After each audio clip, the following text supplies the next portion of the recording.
John Stacy, Rica died at just 8 years old after being kicked so hard in the stomach that it tore her intestine. Her autopsy showed years of abuse despite DCFS involvement. Now her mother says it's time for a change. I love you. You won't believe how cruel reality can be. Ra Roundtree's story is not just a tragedy. It's a nightmare that happened in real life. What this little girl went through is beyond forgiveness. And the scariest part, this could happen to anyone. We need to talk about this so that no one else suffers the way Rica did. Subscribe to the channel if you want more real stories that no one talks about. Leave a comment and share your thoughts. Do you think those responsible should face justice? Don't let this story be forgotten. Now let's get started, shall we? Before she became a name in headlines, Ra Roundtree was a little girl like so many others. A child whose world was filled with laughter, imagination, and boundless love. Born in 2008, Rica grew up in a home where her mother, Antoinetta Simmons, tried her best to provide a sense of security, even as the world around them began to unravel. Rica's personality was infectious. Her joy seemed endless, like a light that could never go out. She had a rare gift for making everyone around her feel special. Whether it was through her playful songs or her heartfelt compliments, Rica had a way of brightening even the darkest room. One of Rica's greatest joys was her love for dolls. But these weren't mere toys to her. They were her world. Rica treated her dolls like her own children. She would carefully dress them, feed them, and tuck them in at night, creating a world where everything was safe and magical. For Rica, it wasn't just play, it was an escape. A world where she could be the protector, where the harshness of life couldn't touch her. But it wasn't just her imagination that defined Rica. She was kind and thoughtful, qualities that made her the apple of her mother's eye. Anne, her mother, remembers her daughter as her shadow. Wherever I went, she was right there with me. Anne recalled, "She wasn't just my daughter, she was my best friend. We'd laugh together, play together, and every day felt like a new adventure." But no family is immune to life's challenges. In 2016, Rica's world began to change in ways no child should ever experience. Anne, a single mother, was struggling to make ends meet. The weight of financial hardship pressed down on her, and she found herself facing a decision no parent ever wants to make. Desperate to keep a roof over their heads and food on the table, Anne made a choice that would forever alter the course of Rica's life.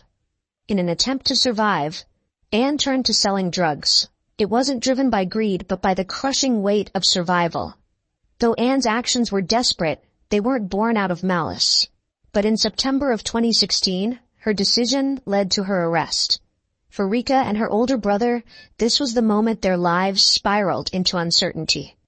Rica was taken from her mother and placed into the custody of her biological father, Ra Roundtree, a man Anne had never fully trusted. Anne's heart broke that day. She begged the authorities not to send Rica to live with her father. She knew something wasn't right, but her warnings fell on deaf ears. "I begged them not to send her there," Anne later said. "I knew she wouldn't be safe. I told them something wasn't right, but no one listened to me." She also said, "They didn't listen. They didn't care. They just saw my arrest, not the bond I had with my daughter. They didn't care that I knew her better than anyone. They didn't listen when I told them she wasn't safe there." But what Anne didn't know, what the authorities chose to ignore, was that Rica wasn't just going to live with her father. She was entering a home with a history of violence and neglect. Richard's girlfriend, Cynthia Baker, would be there too. Cynthia had a documented history of abuse, including a prior allegation of attempting to drown a stepchild. It was a history that should have raised immediate red flags, but DCFS, in its wisdom, ignored the warning signs. DCFS made a fateful decision. They placed Rica in a home where her safety was anything but guaranteed. They saw Richard as a safer option, ignoring Anne's warnings and disregarding the danger lurking in the shadows of her new home. What they couldn't see or chose not to see was the trauma that awaited Rica. From the very first moment, Rica's life was no longer hers. She was no longer a cherished child. She wasn't treated as a daughter at all. She was treated as a burden, a nuisance to be broken down. Cynthia made sure of that. At just 8 years old, Rica was subjected to brutal and dehumanizing punishments. She was forced to hold heavy cans of food, her small arms trembling under their weight. It wasn't for a minute, not for a few moments. These tormenting sessions lasted for hours, and each time her arms drooped in exhaustion, Cynthia would lash out. The beatings became routine, a daily ordeal. Rica's isolation was complete. She was not allowed to share meals with the family. While the other children ate, Rica sat alone, hungry and humiliated. Her clothes were ragged, handed-down garments that bore the marks of neglect.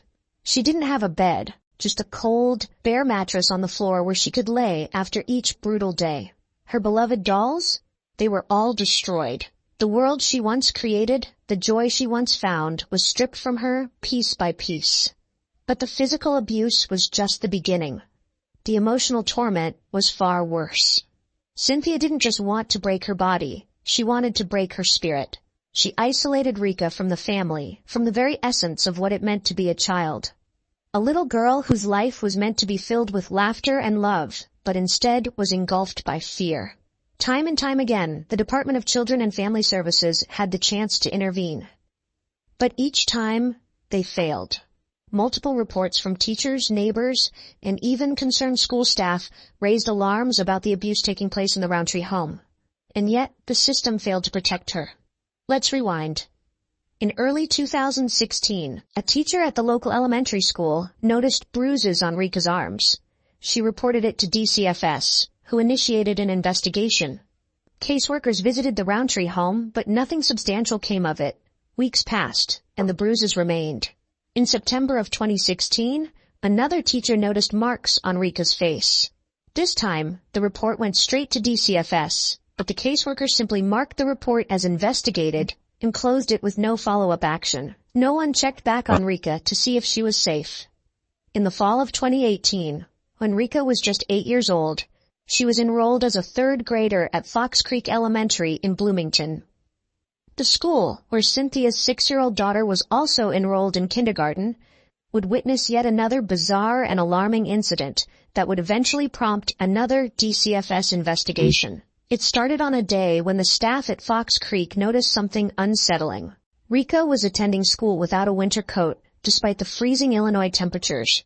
The school staff, out of simple kindness, took it upon themselves to provide Rica with a warm coat, something every child deserves. But instead of gratitude, they were met with an irate response from Cynthia. She stormed into the school, livid with anger, accusing the staff of favoritism. She raged that they were favoring Rica over her own daughter, who, by the way, already had her own winter coat. The incident, bizarre and distressing, didn't end there. Just days later, on December 10, 2018, DCFS received yet another report of abuse involving Rica. School staff had noticed something disturbing. Rica had missed 2 days of school, only to return with 2 black eyes, each in a different stage of healing. This was the tipping point. Once again, the system had a chance to intervene. DCFS sent Patricia Shannon, a child protection specialist, to investigate. This wasn't the first time Rica had been subjected to these kinds of injuries, but the system, despite its repeated failures, was still going through the motions. Shannon arrived at the school, ready to question Rica about the marks on her face. The school nurse, Holly Bialato, expressed her concern about the visible bruises on Rica's face, stating that they didn't appear to be consistent with an accidental fall. Despite the nurse's testimony, Rica was once again too afraid to speak up. She told Miss Shannon that she had been out sick for one day, and the next day she had fallen onto her toys while packing them in her closet. A plausible excuse, if only the truth were that simple. Anne, Rica's mother, had a sinking feeling that Rica was too afraid to speak the truth. She feared that Rica would continue lying to protect the people who had hurt her, afraid that telling the truth would only lead to more punishment. A child shouldn't have to live like that, scared of being punished for telling the truth. Even after this report, DCFS continued to attempt to intervene. They asked Richard and Cynthia to take Rica to see a doctor, following standard procedure. Richard, in a disturbing turn, told DCFS that Rica's doctor was on vacation and, despite his daughter's visible injuries, claimed that they couldn't afford the emergency room visit. It would cost $200, he said. But this wasn't just about the cost. The real concern came when Cynthia refused to take Rica for further medical attention. She told DCFS that Rica's medical card had expired and that she simply didn't have time. Too busy, she claimed, with the other children to take care of the one who needed it most. The refusal to seek medical attention didn't end there. Cynthia was instructed by the doctor in Pontiac to take Rica for an X-ray to assess the severity of the injuries. But once again, she ignored these instructions.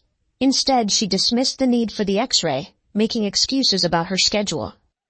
This was not the first time that Cynthia had brushed off the need for proper medical care, and it wouldn't be the last. On December 11, 2018, just hours after the call from DCFS, an interview was conducted with Cynthia's teenage daughter. The daughter, who wasn't home when Rica supposedly fell on her toys, seemed to know more than she had let on. She confirmed that Rica had mentioned the incident, though the details remained unclear. The same day, DCFS attempted to speak with Cynthia's 6-year-old daughter, but Cynthia wouldn't allow it. She blocked their attempts, preventing any meaningful investigation into the household's abuse.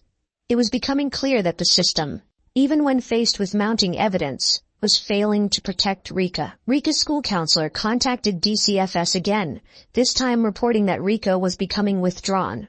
Her grades slipped, and she was showing signs of severe emotional distress. Despite the ongoing reports, caseworkers only visited the home a few more times. They saw the bruises, heard the stories, but each time they left without offering any real intervention. The case was labeled as resolved every time, despite mounting evidence that something was horribly wrong. As the months passed, Rica's condition worsened. By April 2019, she had grown visibly weaker. Her once bright eyes were now dull and distant. Her teachers, who had known her since kindergarten, began to notice a drastic change. The girl who used to laugh and participate eagerly in class had become withdrawn.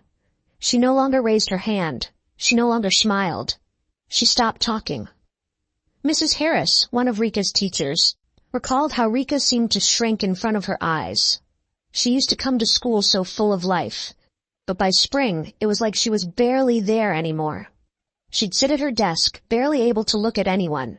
It was as if she was afraid to even laugh. A teacher recounted, she was quiet. Too quiet. She was always the first to volunteer before, but now she wouldn't even speak up in class. And every time I asked her if she was okay, she would just say, "I'm fine." But I could see the bruises, on her arms, on her neck, her legs. I had reported it before, and I kept reporting it, but nothing ever changed. But on the night of January 6, 2018, Cynthia Baker pushed her too far. The punishments had become more frequent, more brutal. What happened that night is still a source of mystery, but one thing is certain. Rica's body, already battered and broken by months of violence, could no longer withstand the torment. On that final night, Rica's small body finally gave way to the abuse. She was gone. As the hospital staff worked furiously to save her, the reality set in. Rica had suffered far too much. The life draining from her tiny body was not just a random act of fate.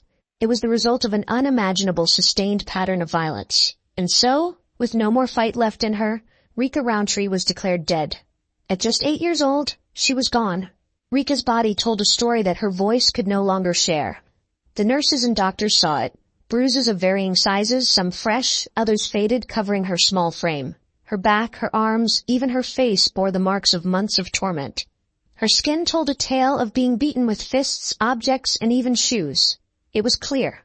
This wasn't an accident. Rica had been systematically tortured. On January 26, 2019, an autopsy was performed on 8-year-old Ra Roundtree by Dr. Matthew Fox at the Peoria County Coroner's Office. What he uncovered was nothing short of heartbreaking, a devastating testament to the abuse this little girl had endured. Dr. Fox's report detailed an unimaginable list of injuries. Over 60 scars, 60 covered Rica's small body. Her face, chin, jaw, chest, back, forearms, hands, buttocks, thighs, and legs all bore the cruel marks of her suffering. But those scars were just the surface. Inside, the damage was catastrophic. Dr. Fox's findings included an ileal perforation, a tear in the last part of the small intestine, abdominal adhesions where scar tissue had formed inside her abdomen, bruises on her face and upper arm, hemorrhaging around the pancreas, Pulmonary edema, or fluid in her lungs. Cerebral edema, fluid buildup around her brain, and her abdomen was filled with blood, a sign of massive internal trauma. Dr. Fox concluded that Rica's death was caused by peritonitis, a severe infection of the abdominal lining. This condition, caused by a blunt force injury, had led to overwhelming inflammation and infection. Her small body simply couldn't fight anymore. Peritonitis doesn't have to be fatal. It can be treated if caught early. It's diagnosed through x-rays, blood tests, or scans, sometimes even exploratory surgery. Rica had been vomiting for at least 2 days before her death. She had complained of abdominal pain.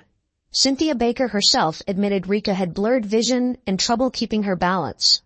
Those were clear, urgent signs that something was terribly wrong. If she had been taken to a doctor, Rica's life could have been saved. But she wasn't. Instead, Rica's cries for help were ignored, her suffering dismissed. She was left to die.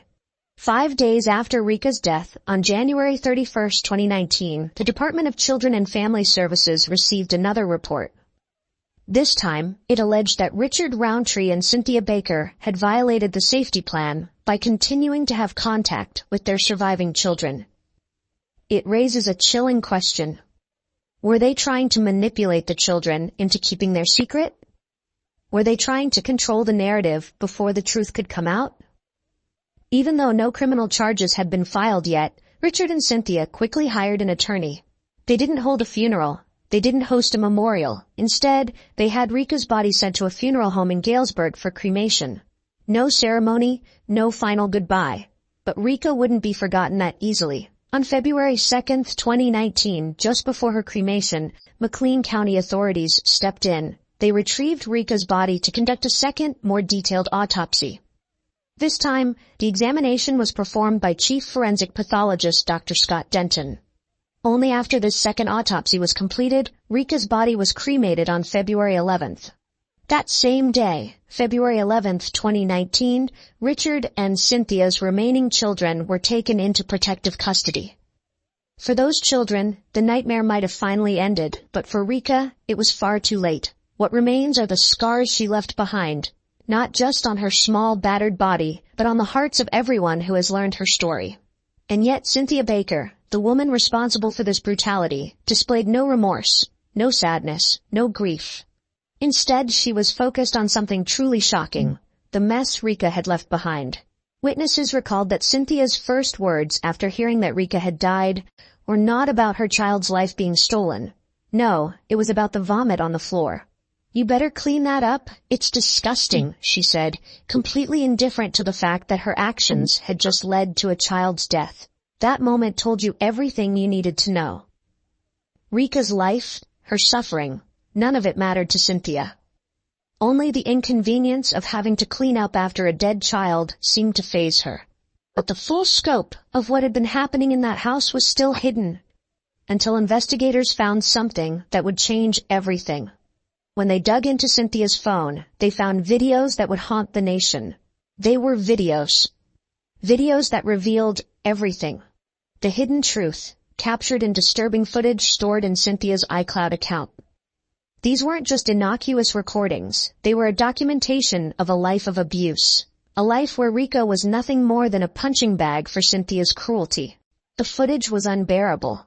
In one video, Cynthia can be seen yelling at Rica, forcing her to do menial tasks under threats of punishment. In another, she physically beats the child. You can see Rica's small body trembling with fear, trying in vain to protect herself. It was brutality captured on camera, a final, damning proof of the torture she endured. These videos, once hidden from the world, now stood as undeniable evidence. Evidence that spoke louder than words. What had been a quiet, invisible nightmare for Rica was now in plain sight for everyone to witness. As investigators and prosecutors watched the footage, their shock and disbelief were palpable. How could this have gone unnoticed for so long? How could a young girl endure such horror for months, perhaps years, without anyone stepping in to stop it? And when the videos were leaked to the press, the public's response was swift. Outrage flooded the streets, and newsrooms were bombarded with calls. The community, once unaware, now demanded answers. How had this gone on for so long? Why hadn't anyone stepped in to save Rica? This was no longer just about one broken home. It was a wake-up call for the entire country.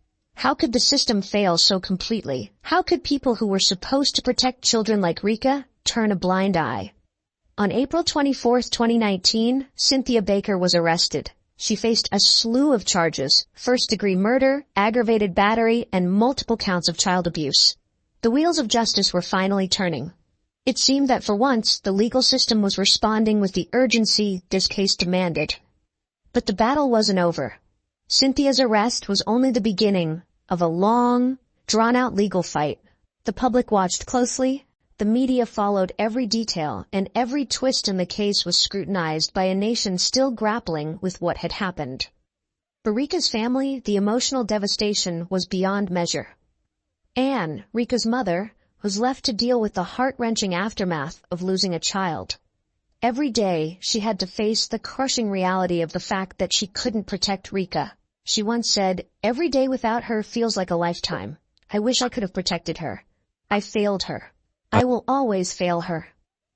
It wasn't just Rica's immediate family who suffered. This tragedy tore through the entire community. Friends, neighbors, teachers, they all looked back with a painful regret. When the Courier session started, on one side was Cynthia Baker, accused of the brutal murder of 8-year-old Ra Roundtree. On the other, the prosecution, determined to bring justice for a little girl who never had a chance.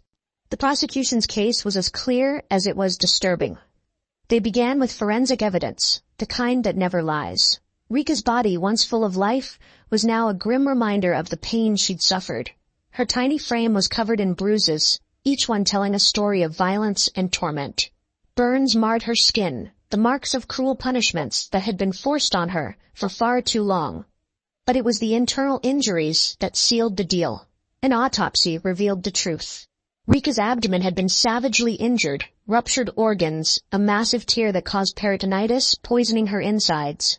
That injury was the final blow, the one that took her life. And the report made it crystal clear. These weren't the marks of one isolated incident, but a pattern of systematic abuse. And then came the videos. Hidden away in Cynthia Baker's iCloud account, they were the horrific proof of the abuse Rica endured. Grainy footage that no child should ever have to be a part of.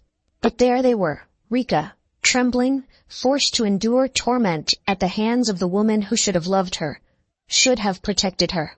One video showed Cynthia screaming at Rica, forcing her to scrub floors for hours on end, her small arms trembling with exhaustion. Another caught Cynthia slapping Rica across the face, the child's expression one of sheer terror as she tried to shield herself from more blows. It was sickening. And the jury knew. There was no denying what they were seeing. That video was a game changer. It wasn't just evidence. It was the proof that sealed Cynthia's fate. The jury, stunned, could no longer turn away from the truth. But the horror didn't end with the videos. Cynthia's own children, her flesh and blood, were called to the stand. Now they had to recount the nightmare they had lived in silence for so long. Their voices quivered, the memories too painful to bear. They had seen it all, the beatings, the isolation, the cruelty that turned a house into a prison. One of her children recounted how they would find Rica crying in dark corners, too terrified to go near their mother, how they witnessed Cynthia's anger flare at the smallest mistake, Rica's innocent face covered in tears, begging for mercy that never came. By the time Rica's family took the stand, the courtroom had become a place of raw emotion. Anne, Rica's mother, stood there, eyes red, voice trembling. She spoke of a little girl who loved to play, who used to run to her with joy and laughter. But now that child was gone, her vibrant spirit snuffed out in the most horrific way imaginable. You could feel the pain in Anne's words as she recalled her daughter's life. It was the sound of a mother, shattered but determined to be heard. And through her tears, she made it clear. I don't want my daughter's death to be forgotten. I want the world to know what happened to her. The trial went on for weeks, but there was no question about the final verdict. Cynthia Baker was convicted of first-degree murder. The truth had been laid bare, and the jury knew. This woman was responsible for the death of an innocent child. However, on July 14, 2019, Cynthia Baker's fate was sealed. Life in prison. No chance of parole. The judge's words were final. There would be no second chances for the woman who had stolen the life of an innocent girl. Yes, it was a small victory for justice, but it could never bring Rica back. It could never undo the scars, the years of suffering. All that remained was the cold truth. One life had been taken, and it was gone forever. While Cynthia faced her day of reckoning, Rica's father, Ra Roundtree, was also facing the consequences of his own failure. For years, Richard had watched as his daughter suffered under the roof of his partner, Cynthia. He had seen the bruises, heard the screams, but he chose to do nothing. He failed her. Richard knew the abuse was happening. He knew what was going on, and yet he stood by. He let it happen, and for that he too would be held accountable. A series of text messages between Richard and Cynthia confirmed this story. The alarming text messages between Ra Roundtree and Cynthia Baker told a story far darker than anyone could have imagined. These messages, said between July and September of 2018, revealed not only their deep animosity towards little Rica, but also their active participation in the abuse she endured. They wanted her gone. They spoke about her in ways that no child should ever be spoken about. On July 16, 2018, Cynthia referred to Rica as a little hard-headed. Just days later, on July 19th, Cynthia expressed to Richard that she felt it was time for Rica to leave. Richard's reply? "It is, babe." This wasn't just an expression of frustration. It was an agreement to rid themselves of a little girl in need of love and care. In another message, Cindy admitted, "I'm not talking to that little girl. She don't ever tell the truth unless you have a belt to her." As if striking a child into submission was an acceptable way to get the truth. Later, she sent another text to Richard, saying, "I love you too, but damn, I really hate your daughter." The words were cold. The hatred was real, and it was terrifying. The messages didn't stop there. On September 5, 2018, Cynthia texted Richard, "I told Rica to say she was playing in the dark and hit her eye." Richard's reply? "Sounds good to me." A coordinated lie. A lie about the injuries they were inflicting on a helpless child. And what did it take for them to believe this plan was acceptable? No more than a twisted collaboration. As horrific as these messages were, these glimpses into the cruelty that Rica endured, nothing could have prepared those in the courtroom for the videos they were about to see. Videos that would expose the true extent of the terror Rica faced at the hands of those who should have loved and protected her. So on August 12, 2019, Ra Roundtree struck a plea deal. In exchange for pleading guilty to charges of endangering a child's life, he was sentenced to 8 years in prison. 8 years. A slap on the wrist for a man who had allowed his daughter to be tortured and killed. It wasn't enough. Not by a long shot. But it was a reminder that Richard's inaction played a role in the tragedy. And while his sentence was nowhere near as severe as Cynthia's, it was still a price to pay for a father's failure to protect his own child. Rica's death exposed critical failures within the Department of Children and Family Services. Multiple reports of abuse were filed by teachers and others, yet no meaningful action was taken. These failures weren't isolated. They revealed a broken system plagued by understaffing, poor training, and bureaucratic red tape. Anne's advocacy has led to real progress. In 2020, Anne worked alongside lawmakers to draft a bill aimed at creating stronger accountability within DCFS. Known informally as Rica's Law, the legislation calls for stricter oversight of child welfare cases, mandatory background checks for all caretakers, and regular follow-ups on reported abuse. While Rica's Law is still a work in progress, it represents a crucial step toward ensuring no other child falls through the cracks of a failing system. Anne's determination is inspiring change, one policy at a time. Rica's story isn't just about tragedy. It's about the lessons we must learn as a society. It's about the responsibility we all share to protect the most vulnerable among us. It's about the warning signs that were ignored, the cries for help that went unheard, and the systems that failed to act when it mattered most. It's a reminder that protecting children isn't just the responsibility of parents or teachers. It's on all of us, neighbors, friends, and communities. Rica's story challenges us to ask hard questions. How do we ensure that no child suffers in silence? How do we hold systems accountable when they fail to protect those they are meant to serve? Rica's light was extinguished far too soon, but her story will continue to shine as a beacon of change. Justice for Rica is justice for every child. Let her story remind us to never look away, to never stay silent, and to always protect those who cannot protect themselves. Which part of this story touched you the most? Let us know your thoughts in the comments below. And while you're here, don't forget to check out our other videos, like and subscribe to support our channel.